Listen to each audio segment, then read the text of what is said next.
I bought my Trek Fuel EX back in 2023, and at the time it felt like the perfect choice to get me back into riding consistently. Fast forward to today, after some upgrades, many trail days, some mistakes and maintenance, would I still buy this bike today, here in 2025? That's what I want to break down in this video.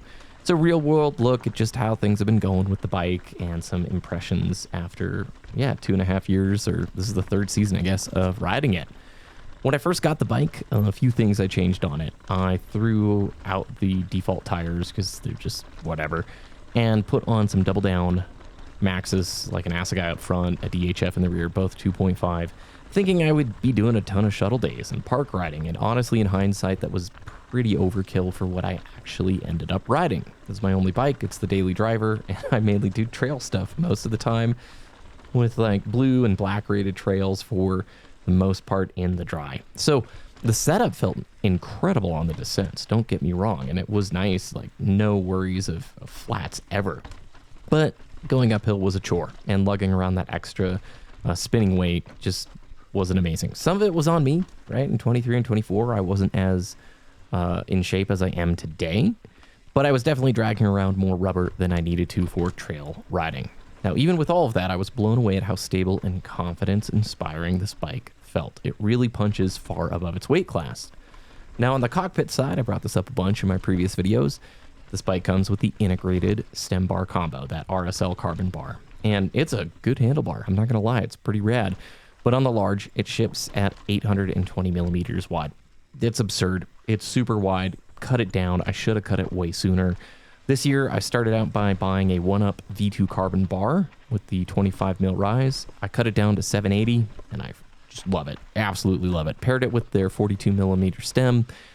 Total game changer, and the bike feels better than ever for cornering. It feels planted. It's just nice. Now, you can get the same result with the RSL bar. Just cut it down. Don't run 820. That is so wide. This season, I also at the beginning of the year said, okay, let's ditch the double downs. Let's go to something a little more trail friendly, something that's going to pedal better. So we did an Assegai 2.5 EXO Plus up front and the DHR2 2.4 EXO Plus in the rear. It's so much nicer being on that lighter casing. It's not a huge weight saving. The EXO Plus is still pretty beefy, but it's enough that the rolling speed feels so different. It's a lot more playful, plenty of grip, and it just better matches how I actually ride. And I typically run like 28 or 29 PSI in the rear and about 26 and 27 up in the front. I'm 6'2", haven't had any issues with flats. I've never rim dinged this thing. It's been great. Along with, just riding the bike a decent amount in 23 and 24. Start of this year, I did a rear shock air can service myself, threw in fresh seals and oil. Pretty easy service, by the way. That one's not too bad. I haven't done the full damper service on it because of the cost. I'm trying to push that off. And then I also did a lower leg fork service to start the year. I kind of screwed up on that. I ended up kind of snapping the rebound adjuster nipple. Had to get that special ordered from my suspension shop. The whole point of trying to do like the suspension service myself was to save money, and it ended up costing a little bit extra and a lot more time. One of those learn the hard way kind of situations. But if you are riding this thing multiple years, obviously a rear can service and a lower leg service on the fork, it's so nice. It's like it is like having a new fork and a shock. The only real issues that I've had, with the bike, the rear hub, I've lost a few bearings in it. The first one went bad about 4 months into having the bike, and that was kind of strange.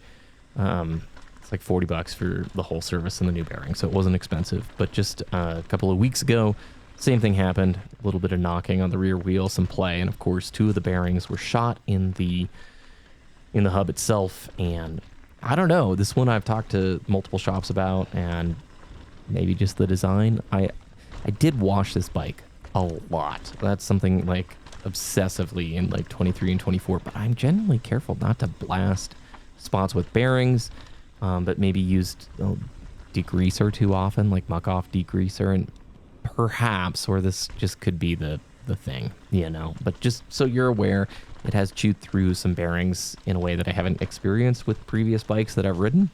And then the other thing is there was a weird kind of clicking in the crankset itself, and it was something to do with the spindle that was pressed in on one side, and it wasn't serviceable unless you bought a new pair of cranks. Nothing catastrophic, but just something. The only real shortcoming here, so I'm on the 9.8 GX AXS build or whatever, and they put these brakes on most of the builds except the super high-end one. The Code R brakes, I don't love them. Brakes are personal, I get it. Shimano has their feel. The codes have their feel, and they stop just fine, but I don't love them. And they don't come with the reach adjuster thing or the contact adjuster thing that was reserved for the Code RSCs.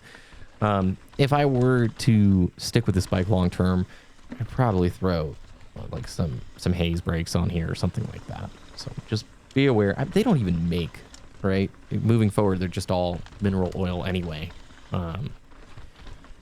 And the Mavens and stuff. Anyway, okay. All that aside, the frame design is still one of my favorites. It feels planted. That's the best word I can say. It's composed. It's very stable. And especially on steeper terrain, I think it's a 64.5 degree head angle in the default like headset cup thingy. If you're running low for the minnow link and more for the progressive setting, it is fantastic. Incredibly confidence inspiring. It shines on technical descents. You point it where you want to go. It holds the line really well.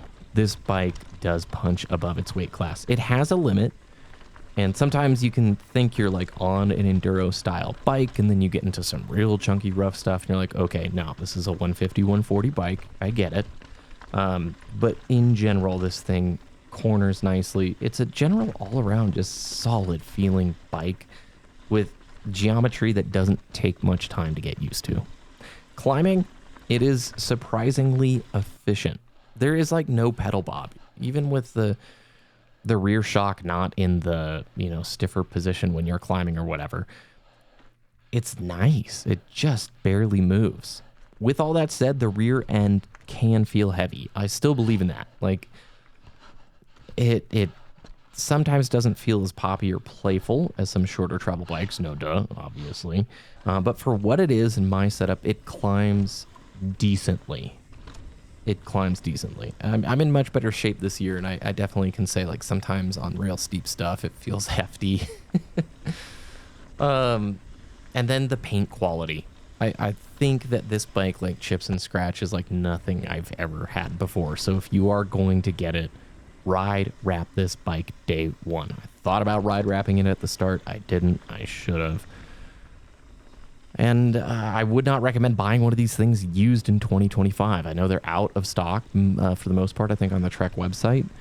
There's just too many great bikes out there right now with the same or better spec for the money. And at least my spec comes with the grip damper, the Code Rs. That's not really what you'd want at a similar price these days. Now the market has shifted completely in the consumer's favor. When I was buying it in 23, it was like, get wrecked, scrub, demand is still here, there's no discounts, you suck, buy the bike. And now it's like you have your choice of basically anything you want for like 30, 40% off. So would I still buy this bike though? Today, the answer is yeah, if it was the right deal. If you're looking for a reliable, balanced, all-around trail bike, yep, it's great. It's a good bike. But with where the market is right now, I'd probably look at some newer options before jumping on this one. I definitely would not look at this thing secondhand. And there's just plenty of amazing trail bikes right now, and you're probably looking at something that Trek, like their next iteration, I can't imagine is that far around the corner. When they push this thing out, the Gen 6, I bet you the Gen 7 is not that far behind. So that said, this bike got me back into riding. It is such a sweet rig to take anywhere. It's a Swiss knife. It is like a jack of all trades, but kind of a master of none. Wow. It's really good at a lot of stuff, but it just sort of fits in that position where oftentimes I'm kind of like, do I really need this much for most of the trails I'm riding? And then when you do get on the chunkier stuff, you're like, yep, this was great. This was absolutely amazing. But this is the trail bike conundrum, right? an XC bike is going to climb better, or like a downcountry bike is going to climb better and be more fun for long days. And then an enduro bike is going to feel a lot more comfortable at the bike park and crazy rough stuff. So the trail bike is asked this impossible role. Like, can you handle all of it? This thing does pretty good. So I have deeply enjoyed it. And if you're riding it, I would like to hear what you think, some of your, thoughts and experiences with it. So thanks for watching. Hope everybody's having a great day. I will see you again very soon. And then I'll post later this week just some raw POV riding clips from it where you can just hear the bike. It is nice and quiet. I will say that in general, a nice and quiet, solid bike.